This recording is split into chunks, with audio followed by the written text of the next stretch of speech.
இந்த திமுக அரசாங்கம் அம்மாவுடைய எங்க சொந்த இடத்துல, நம்மளுடைய சொந்த இடத்துல கட்டுறதுக்கு அனுமதி கொடுக்கல. அதை எப்படி கொடுத்து வாங்கணுமோ அந்த முயற்சியை செய்வேன்.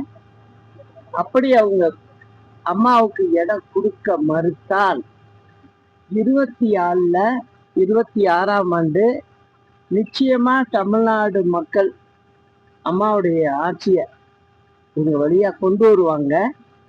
அப்போ நாங்க இந்த இடத்துல அதை நல்லபடியா கட்டி முடிச்சு எல்லா மக்களும் வந்து பாக்குற மாதிரி செய்வோம். இந்த ஆட்சியை அப்புறப்படுத்த வேணும்னு மக்களுடைய எண்ணமாவும் இருக்கு.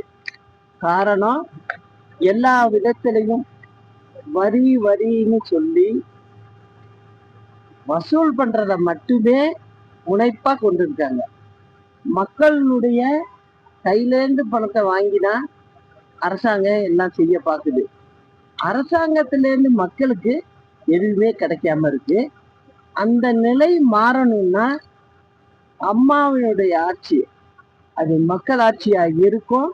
நிச்சயமா நான் அதை கொண்டு வருவேங்கிறத சொல்லுவேன்.